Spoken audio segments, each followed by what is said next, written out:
spend the money and the commitment and the time and the effort to do what I did. So passion, you said projects, profession, and the path. About microbit technology, and that got me excited. How do you plan to continue growing your impact in Ellis County? Thank you. Well, I am 66, and I'm at 66 and 8 months, which will be December this year. I'm retiring with Social Security. Hello, everyone. This is Nishant, founder and franchise consultant at Franchise to World, and welcome to my podcast, Franchise Forward.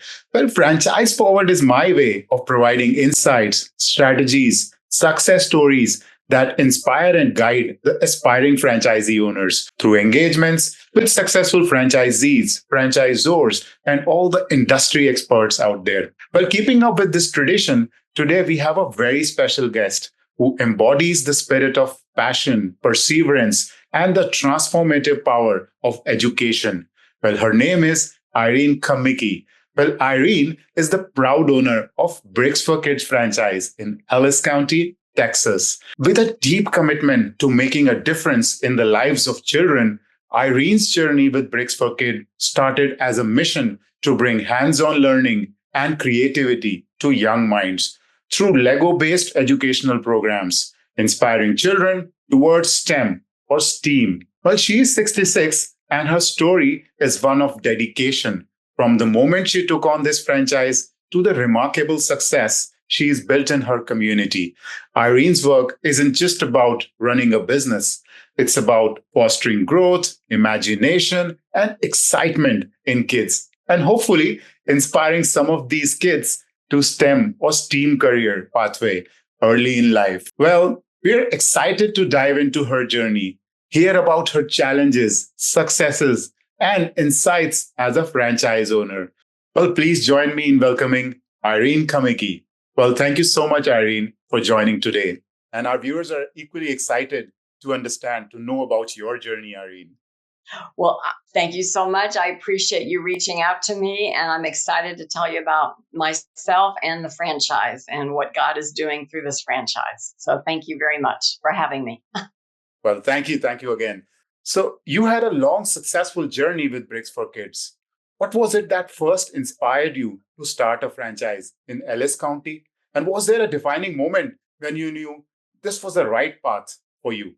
Well, let's see. It didn't start out with me seeking to be a franchise owner. It didn't start like that. My husband was laid off, from his job. So his company gave like a post consultation, to those people that have been laid off.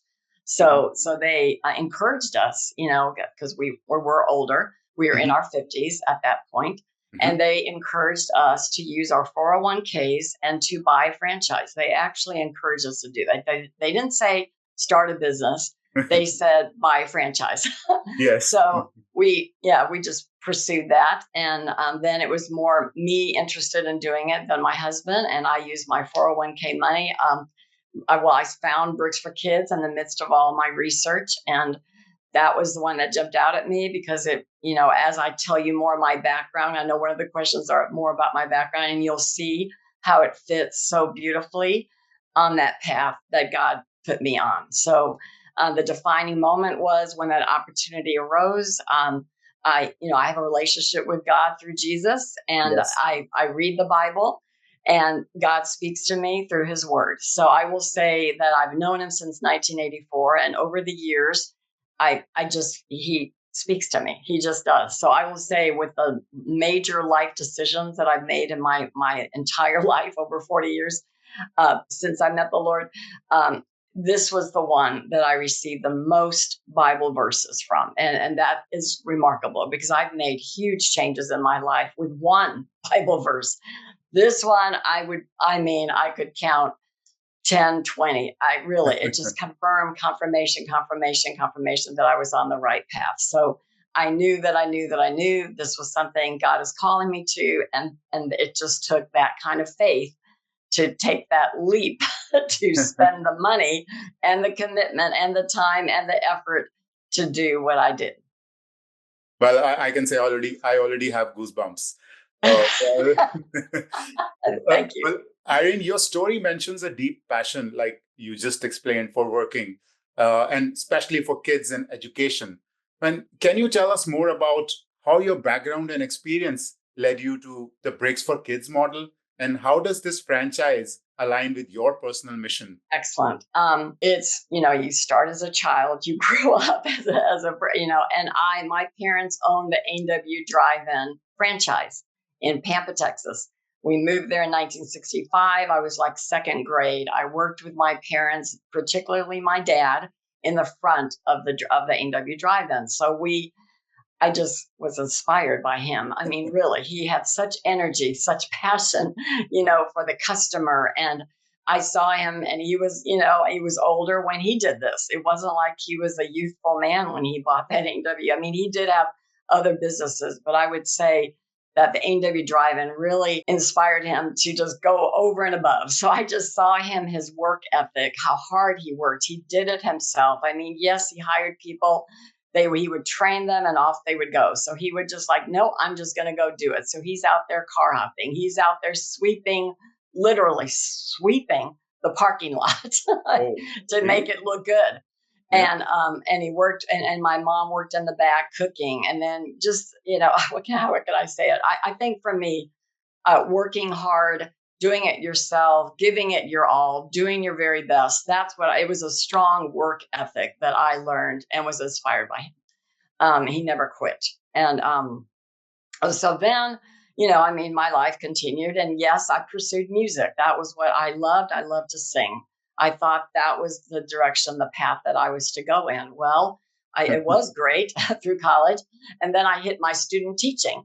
Oh. And then I hated it. It's like I'm crying every day. I'm like, the children, if either they didn't respect me, they weren't interested or whatever. And it just, like deflated my balloon. So, but then that was 1980. So I did graduate with music education, magna cum laude. I worked hard. I did my best, but I did not want to do that for a living. So then there were people in my choir, my church choir. I didn't know the Lord back then. I went to church, but I didn't have a personal relationship with God through Jesus. I will tell you that. It was just, going through the motions or whatever it was. But they recommended that music majors do really well in computer science. And I'm like, that's crazy. You're talking music, art, you just don't think the two relate. So, but, I went to see a counselor in college.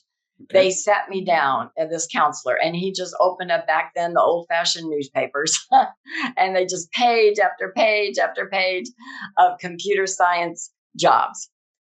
And this was at North Texas State University, which is now the University of North Texas, but back then it was called NTSU.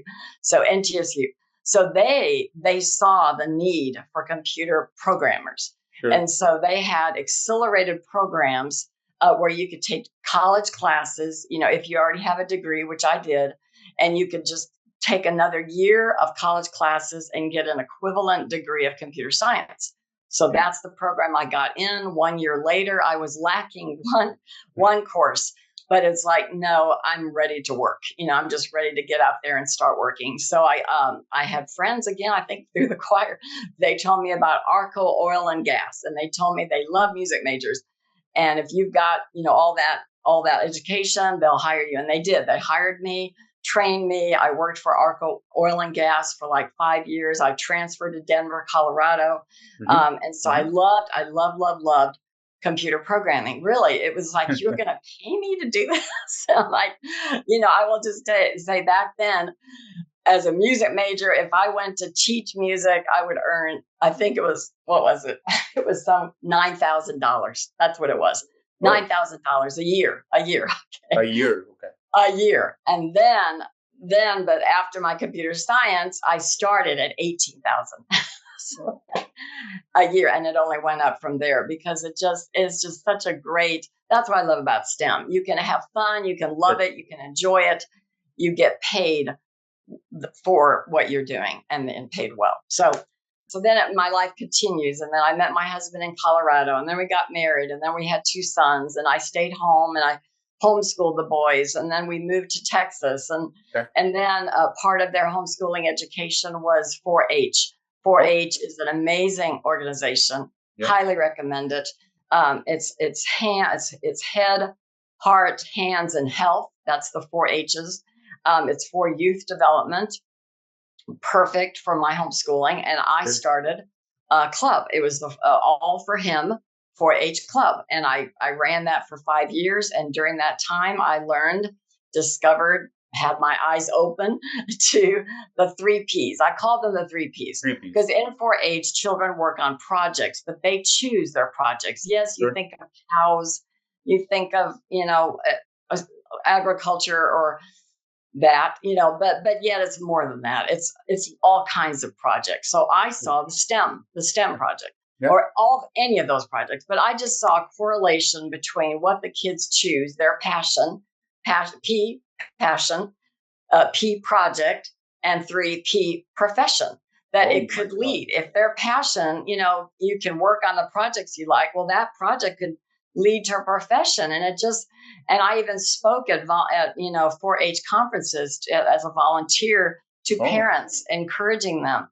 about this. It just seemed obvious to me. So then my husband got laid off. So then, and the kids were older, and that's when Bricks for Kidz came into my life in 2016. So it's this path. It's like, did I choose this path? God made the path. So there you go. Sorry. I have the 4th P. So passion, you said projects, profession, and the path. So 4 P's. Thank you. Love it. Love it. So, and I can tell you, your father has definitely passed on that passion to you. So that's my point. So, starting a franchise also comes with its own set of challenges. Can you share some of the early struggles you faced when setting up Brick for Kidz franchise and how you overcame them? Money. I was going to say it's totally money. That 401k is a huge blessing. Yes, I thought I took out enough that first year. You have to pay for the franchise, but then with Bricks for Kidz and probably any franchise, you have to buy the equipment or building or whatever it is. For me, it's mobile. Bricks for Kidz is mobile. So it was just the equipment of what the kids would be building, their Lego models, and I have to buy all the Legos and organize it all. And they gave me all the training that I needed. And they showed me what I need to do to hire teachers right away. And I did everything. I tried to do everything my franchisor told me to do because I wanted to be successful. They've been there, done that, and I can just, listen to what they're saying and just follow that model and I'll be successful too. So that was what I did. So, but then I saw the money and I can get nervous about money. So I don't want to be stressed about that. I just want to focus on do what? So I'm saying it's human to get nervous about that.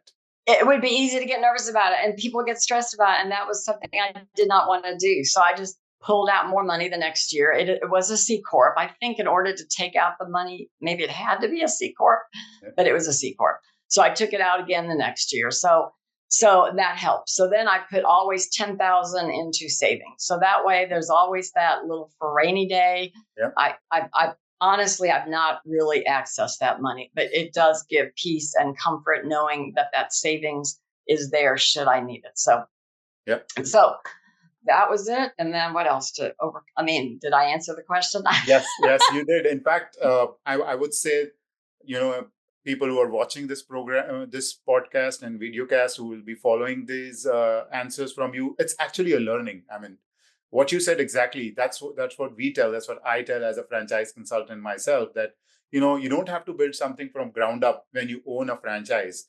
And what you got to do is just follow the procedures, follow the standard operating procedures, follow the instructions, take the trainings by heart, and then chances of success are obviously higher in a franchise business. So, this takes me to the connected question. You have built a strong community presence in Bricks for Kidz in Ellis County, as we know. Now, what strategies have you used to engage parents, schools, and how have you maintained that over the years? So, my dad, I would hear him talk about the chamber and how involved he was in the chamber in Pampa. So I would highly recommend anybody out there to get involved in your local chamber organization. They are there also to help you to be successful. The franchisor definitely, they're focused on the franchise, Bricks for Kids, and how to do it and all that. But the local, they're there to support you and help you advertise, give you training, help you to network, get that network working. And that is very important. I guess network working. Yeah. Okay. It makes sense. Network working. Yeah. Because it's relationships. And I remember somebody in one of the chamber, they would say, you don't buy people, customers. People don't buy from businesses. They buy from people. They buy from people. Yes. It's the idea of meeting people. So then I would say the chamber for sure. I actually won the newcomer of the year that year, 2016 in Waxahachie Chamber, which I'm thankful for. Oh, goodness. Everything fell apart, but here you go. See, Waxahachie. Okay, there you go. There you go. There, Bricks for Kids. You see that? There you go. Yes, I can. So, thank you so much for showing that. Sorry, but no, it's just the idea of you need to get with people, get with the chambers. But then I would also say trade shows. Okay, so not only you need to network with other business leaders, you need to make relationships with parents and their children. So trade shows was another big thing. Again, that money is important to have because I bought a really nice tent and then a really nice wall that has Bricks for Kids all over it. And I have tables and I would just, I would set up these. I did it. My husband helped me set these things up and I could not have done it without his help. I'm so very thankful for him.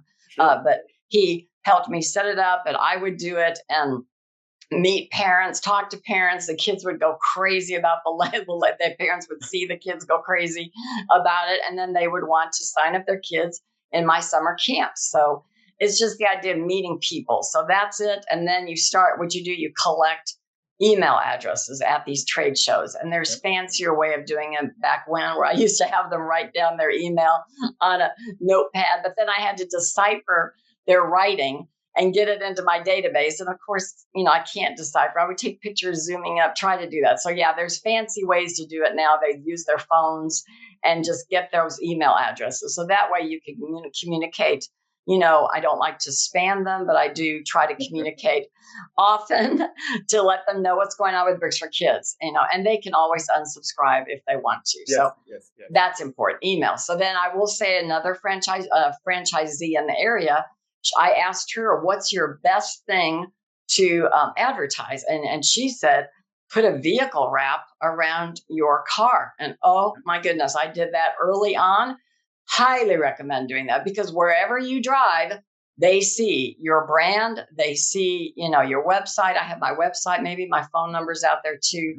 And, you just have to be a good driver and not get in trouble with anybody, which I did get a phone call once. I will be honest about it. And I put it on Facebook just because it was good. They told me your vehicle, one of your vans, I only have one, but one of your vans, are going too fast. So I slowed down and I didn't see the sign.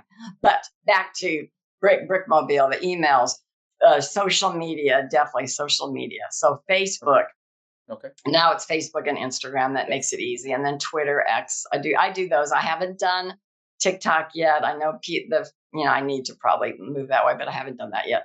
But Facebook ads, posting regularly is important. I'm trying to think what else. But then I learned from somebody, why not go the old-fashioned way too? So I printed flyers. And I go to businesses in the spring before my summer camps, and I just ask the managers.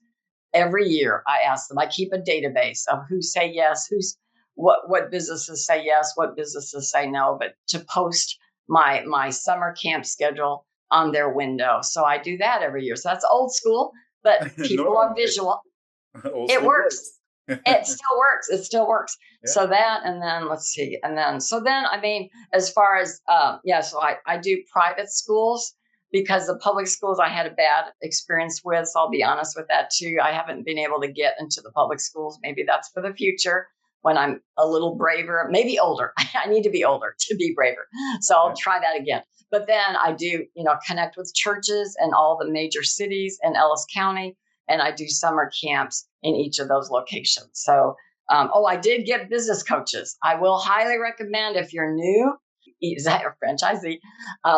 I would look into business coaching because I had that from years 2 to 4 until they went out of business in COVID, which is sad. But during those 2 years, I went to so many seminars. They encouraged me. They built me up. They taught me more about finances, helping me in my weak areas. I have weak areas. I do. Finances are totally my weakest area. But I mean, I do my bookkeeping. I do so many things, but I've learned a lot. So coaching is another business coaching is another good thing. So, and I'm still in touch with, I still try to do as many trade shows as I can, parades, what is the last thing I did? Trunk Palooza, where you decorate your trunk and then kids come by and you give them candy. So there's so many different things. Talk to your chambers and they will give you ideas also to get involved. Ribbon cuttings, of course, and grand openings. Okay. Yeah, I agree. That's it. Well, all I can say is it's this video cast is actually turning up to be a learning experience for me. I mean, all these things that you said, the kind of social media that you've been using, the old school activities that you're using. This is like a reiteration of the fact that what it takes to be a successful franchisee, isn't it? Yes. Oh, can I say one more thing? This was early on. Yep. It might have been even when we were looking at franchise, they said, whenever you're out, wear your t-shirts, wear these kind of shirts, polo shirts, wear anything, get your brand seen. You got to get your brand seen. And the brand is that they would get to know you, build your reputation in the community. And they do. I mean, people talk about my brickmobile. I mean, they just do. So yeah. It's good. So your franchise focuses on providing hands-on STEM learning experience for children. Are there any memorable success stories or moments where you saw direct impact of your work on a child's development? Well, I've been doing this now for almost 9 years. So yes, these children grow up. So I run into them out there in the community, maybe grocery shopping, maybe eating out at a restaurant or wherever it may be. It was even last Saturday, you run into these children. Well, last Saturday I did that Trunk Palooza, and the tent next to my car, that man goes, I don't know if you remember me, but my son was in your Bricks for Kids. And I said, well, what was his name? I'll see if I can remember. And then he said the name. I'm like, oh yes. I did a birthday party for him. He went to so many of my kids' nights out. He came to so many of my summer camps. I'm like, well, how is he? What grade is he in? 7th grade. And I asked, well, what's his path? What path? And the dad is saying mechanical engineering. So that is what gives me joy. It inspires me. I'm making a difference. I'm making an impact. I want to keep going. Yeah. It takes years. I mean, anybody, you have to realize it. I heard this too. I hate to break the news. Maybe you've heard it, but you need to be in business at least 5 years. It's really, it's gonna be a struggle until after that, like 4 or 5 years, somewhere in there. That's when it starts getting easier and better, because now people start reaching out to me. Hey, would you come do an in-school workshop? Would you come, do my child's birthday party? Whatever it is. It's time. It's word of mouth. Yes, social media, but it is word of mouth, and your reputation grows over time. So. Yeah. So obviously, I mean, when you start something, so there's a lot of hard work, perseverance that's required. But then, as you said, now, and maybe after the first few years, it kind of goes into the auto mode, wherein, people know you, they come to you, and then, you provide your services, right? Exactly. Yeah. So, yes. Being a franchise means balancing a proven business model with injecting your own personality and creativity. What do you think sets your franchise apart in that sense? Well, like I said, I try to follow my franchisor exactly, but I will be honest too, during the training, it was paper. I was building, of course, you have to be able to build these models. So they gave the model and they gave the paper instructions.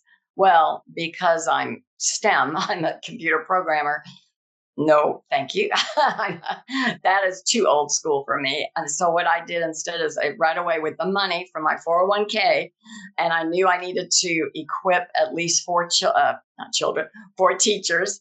I just bought tons of equipment, and I went to my local Best Buy. And I talked to the manager and I said, I need to buy a lot of equipment. What kind of deal could you make with me? And he did. He gave me amazing deals of Amazon Kindles. So I bought, I do not know how many, and loaded the model plans onto these Kindles. They're working beautifully. When I need more Kindles, I go back to find the 2016. It's Generation 5 Kindles on eBay. I just go to eBay because that's what I'm used to and I love it, and they work great. So I would say that set me apart in the very beginning, that I wanted more STEM and I didn't want paper models. That's just crazy. And paper model plans. So I have another thing in mind. Obviously, we went through a difficult phase of COVID-19. COVID-19 affected a lot of businesses, especially education, because most of these classes were transitioned to online. So how did you pivot your approach during the pandemic to keep your franchise running? And sort of what lessons did you learn from that experience of COVID-19? Okay. Well, my franchisor was quick to reach out to us and give ideas to help, to support, and to help the business. So I listened to what they said. I got excited, actually, because I'm a computer programmer at heart. So this is an opportunity. So they recommended teaching virtual classes, which I did. So I taught myself Scratch.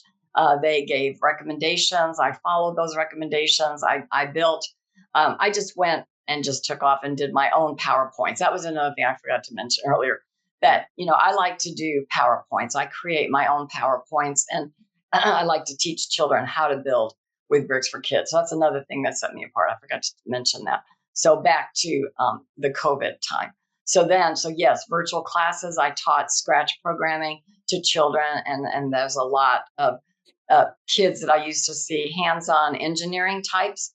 Now they've gotten into the programming, and so some of those have hopefully they're, I'll see them out there. I can picture some of those kids right now in my mind when I'm talking to you, that I wonder if they're going to be, programmers in the future, developers. I think that's the new name. But yet in Texas, that's where I'm at. In Texas, they did allow people to get together in small groups. So I just read all that information and what would they allow me to do? And my location still allowed me to meet. These churches allowed me to go in, and I would teach very small camps. I didn't want my company to die. So I just have to still work hard, do what I'm able to do, not give up, persevere, stay committed. And I did. So then I would teach the children, only like 4 children. So it was only 5 of us, but I would just teach 4. We wore masks. We sat 6 feet apart. We did everything we're supposed to do, but I still ran the camps, and the kids still had fun. If they knew each other, some families did it, and they could sit closer together. But yeah, so that's what you do. You just kind of be flexible and adapt and figure out, how to make things work during a very difficult time. So yes, yeah. So are there any initiatives or future plans that you're excited about at Bricks for Kids? And I will tell you that, but I also have to tell you that another lesson learned that year was, remember how I said my dad would do things himself? He would car hop, he would do all that. Well, I had all these teachers, and I was paying them, and I wasn't getting a salary. I wasn't getting any. I really wasn't gaining anything during that time. So I ended up doing it myself. So that was a big, big thing. So the lesson learned there was, and I've been mainly doing it myself since that would have been year 4 of my company. I'm now, officially 8. I'll be 9 here in January. And so I've been mainly doing it myself. Only recently hired another teacher because I couldn't be in 2 places at the same time. Sure, that's where a lot of more the income started to go up with my company, to where I'm definitely profitable and the cash flow is good. And so, yeah. So now for the plans for the future, that's what you were asking me about, was the plans for the future. So I didn't mention, I went to the conferences. I recommend going to franchisee conferences so that you network with franchisees around the world, because this is a global franchise. So we met in San Jose and then 2 years ago, and then Las Vegas last year. I don't know where they're going to go next year, but in there. So you hear about innovative things that are coming down the road. So I heard about concept education. That I got excited about that. That is another partner, Bricks for Kidz, got on board. I'm selling that. Okay. Then they talked about microbit technology, and that got me excited. And so robotics. So I'm actually doing robotics camp with the microbits, but I developed. They gave me PowerPoints, but I'm altering them to make them, in my mind, better. So that's me. And then what else? So that's all the future for Bricks for Kidz. And then now it's coming down the road is also BrickBit. So that's exciting. So that's going to be microbit technology, but Bricks for Kidz is patented. Patented. Yeah. So that's exciting. So I'm trying to keep up with the franchisor. I don't do everything they say. I mean, because it is your business, it is your franchise, and it needs to fit your personality and your finances. So I have to watch what they're asking me to do and weigh, well, how much is it going to cost me and what's it going to do to my business now? So there's a lot to consider, and you have to make those kinds of decisions. But those are the kinds of decisions that I've been making. Did I answer your question? Perfect. Bang on. Okay. And this takes me to a very important follow-up question. I mean, what piece of advice would you like to give to someone who's considering, getting into a Bricks for Kidz franchise or general? I mean, if somebody wants to get into a franchise business, any 3 piece of advice or whatever advice you would like to give? Well, I would say don't think of the franchisor as your enemy. I mean, yes, you pay them money and yes, you've got to make money right away as best as you can, but they are your friend. They are your support. You go to them for help, for advice. I remember one time I thought about, buying like a creativity center. There are franchisees out there that have those in big cities. I'm not in a big city. But my franchisor recommended not, and I listened, and I didn't go that way. So it's good to ask for advice from your franchisor. So definitely, whatever franchise you buy, talk to your franchisor. I don't think it's a requirement you do everything, but some things in your contract you need to do, and so do them. Listen, they're your friend. They're your friend. For Bricks for Kidz, though, I would recommend. They did recommend me, right away hiring teachers. And now I kind of wish I didn't go so quickly in that way. I wish I had done it myself first. Then I would understand what I'm looking for in a teacher. I would know better how to equip them. Because again, yes, you got the training, but you don't know how it's going to fit with you and your personality and so forth. So I totally, if you're going to buy Bricks for Kidz, teach first. Then when you got that under your belt, you know what they need, how you want them to do it, then you can train the new teachers to do what you're doing. So I would count this advice as bang on. First you got to get your own hands dirty. You got to involve yourself into the business. So the nitty-gritties. I mean, what works and what doesn't. And then you kind of get into your team and then so on and so forth. And you grow yourself as a business. Well, thank you. Looking forward to what your goals for the future for Bricks for Kidz franchise, and how do you plan to continue growing your impact in Ellis County? Thank you. Well, I am 66 and I'm at 66 and 8 months, which will be December this year. I'm retiring with Social Security. I'm going to get full age retirements. I'm thrilled about that. So, but I love Bricks for Kidz and I don't want to stop working. So what's happening? Because I've been close with my franchisor, and I just approach them, ask the question. It doesn't hurt to ask, right? And I asked the question, would you be interested in buying my franchise and make it a corporate office? They have corporate offices. I think a lot have do that, but Bricks for Kidz does. Okay. So they said, well, right now they're saying yes. So it's not official yet. It's going that direction. I mean, there was really positive things said that it could even happen before Thanksgiving. possibly. So, but they want me to manage it. And I'm like, wow, how cool is that? And they in the contract, they're saying at least a year, of course, to hand it over to someone else, at least a year. But I mean, they're saying we'd love for you to stay on for like 10 years or so. So I'm like, it's exciting to think I don't have to stop. Yes, retirement can be over anticipated or whatever that word is, but to keep working is exciting, and you keep being with people. I remember I talked to one woman. She goes, "It gives you a reason to get up in the morning." Yes, I like that, and to get dressed, and to be at. And I know my dad worked and worked and worked. I mean, he just worked. So I saw that example too. So yeah, for me, I want to keep working. So I'm excited about the future like that. That I'll be, maybe I can't, I mean, I love children and I think I'll always see these children, but maybe I can go back to being more of a manager. Maybe I can start hiring more teachers to make a greater impact in Ellis County, to reach more children by hiring more teachers. It's like, I can only reach so many, but with 4 teachers or 3 teachers or something, we can reach so many more. So yeah, so I think it's going to be more of an impact in Ellis County by me being more of a manager and training more teachers. So, well, I have 3 words to end this conversation, and that's inspiring, inspiring, inspiring. So thank you so much, Irene, for sharing your journey and being with me today, and sharing your learnings, your experiences with our viewers. Thank you for having me, and it's been enjoyable, and I hope it does help somebody out there. So God bless you in your journey, in your pathway. Thank you so much. Bye-bye. Well, thank you so much, Irene, for sharing your incredible journey and insights with us today. Your story, let me tell you, is truly inspiring and offers valuable lessons for anyone looking to venture into a franchise world, or specifically into a Bricks for Kids franchise. Well, to my listeners, I hope you found this episode of Franchise Forward both informative and motivating.